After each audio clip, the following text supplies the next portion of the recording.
ginamit nila sa ano, yero to siya, pero yero na Ang problema, mala. busy ba tawag ano, hindi wala. Basta yun na yun. Basta yero siya. So matibay na yan. Ay! So nagmumuni sila habang overtime to ngayon. hi everyone! Everyone! Hinilo ko dun na. And ayan, may tinatapos po dito ng mga pintuan sa hinaguan. So titingnan po natin yung kanilang ginagawang mga bagong gagawin dito sa Hinaguan Nature Park. Wala, ang ganda ng pintuan. Pangmayaman. Pangmayaman na yung pintuan ng mga CR, guys. Ayun, ayun, nandun kanina sa function hall. Nakakala ko ilalagay lang doon sa function hall. Gagawin pala siyang pintuan. Ang ganda. Ang ganda, guys. Matibay na kasi bakal na, grabe na talaga ang renovation. Ay, kung na sila. Ano ko na sila? Ito na yun, ano sila? Sobrang liwanag kasi may nag-overnight po ngayon. Nagtitignan po natin yung mga bagong ginawa nila sa function hall.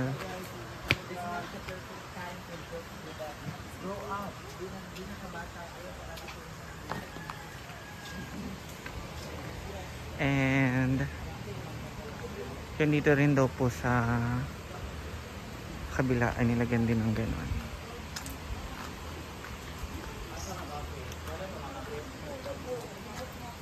So many visitors today. Ang daming bago, ang dami nilang ginagawa. So ito na siya after nung lindol kanina, guys.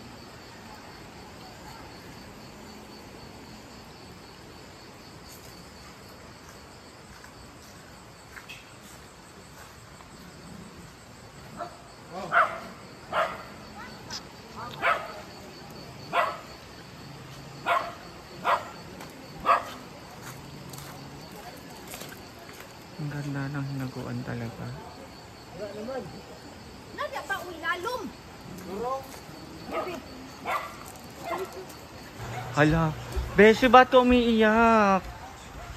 Ha? Ba't ka umiiyak? Wala kay si Tita Bot kasi, sabi ni Tita Bot, lalambigin ko, kung pwede daw lalambigin ko si Mama ng ganito, ganyan, for visa sa Japan. Kasi mag-Japan na nga ako. Ba't di ka muna maligo? Oo nga. I-tour mo ko kasi may ginagawa doon na bagong ano. Sige. Itagla ko muna ito sa Sige. Ito-tour po tayo ni Oyong kasi may pinapagawa pong bago dito sa Hinaguan Nature Park. So ayan si Beshi. So by the way, gusto ko na isipin yung sarili ko kasi after ng pagdating ng passport ko, first travel ko talaga is Japan. Okay, ito yung mga nagawin nila ngayon, overtime sila para tapusin na yung napakagandang CR dito sa Hinaguan. Ayun po, kami nila sa ano, yero to siya, pero yero na Ang problema, mala. busy ba tawag ano, hindi wala. Basta yun na yun. Basta yero siya. So matibay na yan. Ay! So nagmumuni sila habang Overtime to ngayon.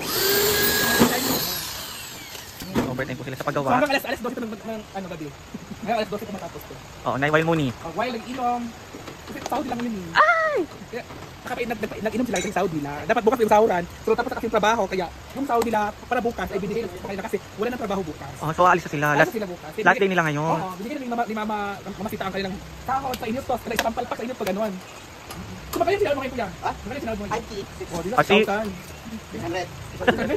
6,000 pala yung sahod nila. Pila? 6,000. 1,000 na yun. 6,000 araw. 6,000 araw, so nasa 5 days. 3K pa. ikaw, magkano yung sahod mo dito? Ay, wala. Kasi ko nagkaroon dito. Akala ko ikaw yung si Foreman. Ay, hindi ko. Basta kayo Ay! 9,000 ako ngayon. 9,000 ako ngayon. Karon lang? Kalam lang. Yan kay ano. So tapusin mo na, Beshi. Hanggang kaya pa, gagamitin yung ano dito. Ito, yung ganyan. So para ano kasi siya. Ilagay na yun. Tatapusin na din ngayon yan. Ngayon din tatapusin yan. Oo. Ano nga gusto yan? Madami bukas eh. Kasi ano. Overtime tayo. Ayan na, guys. Tulong ba yung? Kaya ikaw man ang master dyan. Hindi ako si Foreman. Basta ko na si Foreman. So ayan. So yun yung pinakalas nila Oyong. Pinakalat sila para madikit na yung ano dyan. So mamaya tignan ulit natin kapag ilalagay na yung pintuan.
Pwede na.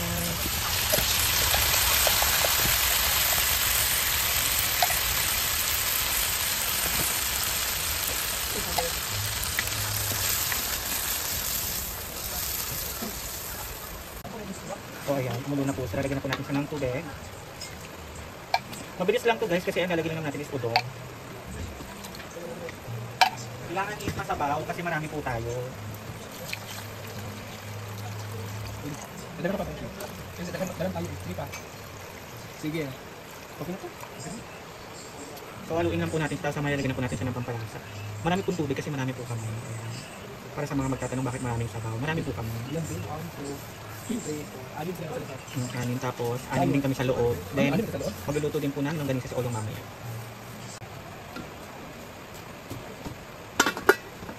So ayan, kumukulo na siya guys ng bonggang-bongga. Lalagyan natin natin mga... Ha? Kaya iba ko galing ng dito. Ginoo po. Ganyan lang sa kadali guys. Pakulo-pakulo lang. Lagay lang ng mga kinem. So antayin na natin siya kumulo ng bongga. Meron na tayong sabaw. Hindi na kailangan ng marami pang ka-extra sa udon guys. Lagyan natin ng magic. Konting magic guys. Ang sachet. Para maghilo lahat ng kakain. Pang patilo. So antayin na lang po natin sa kumulo at maluto ang ating udon. So guys, luto na siya. Oh my god. And after na yung longganisa naman. Yung longganisa kasi nasa kabila. So mahina yun. So pagpapalitin ko sila. Para yung longganisa naman yung maluto. So pakita ko rin yung sa longganisa. Luto na siya guys. Lagyan lang siya ng konting toyo para may color. Orange and black. Para pang pakulay at saka slight pang paalat. Pero okay na siya guys. And nilagyan natin siya ng konting kick. Konting sili para na ay halang ng konti. Yan po yung aming dinner check. Not tomorrow. Tonight. Dinner nga. So ayun yung longganisa guys. So inano ko lang siya sa tubig para pasabog siya. Lumabas yung katas niya. Di ba ganun naman sa longganisa? Yung katas talaga yung kailangan natin sa labasin.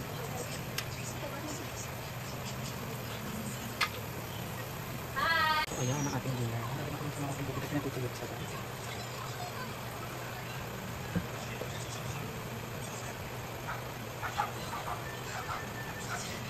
Grabe lang eh. Aming pag-add tonight. Makaibas nyo kung hindi siya kinakadkad eh. Hindi siya tumatama sa iya.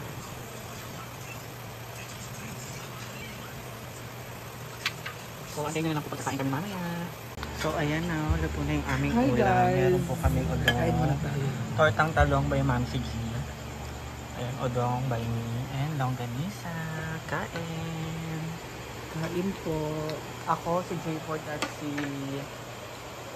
Happy O yung TV lang po ang kakain tonight kasi wala pa po sila.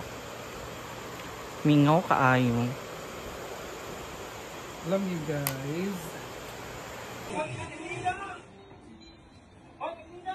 Nasa Turil, Davao City ang komedyanteng si Brel Damage para bisitahin ang isang kaibigan.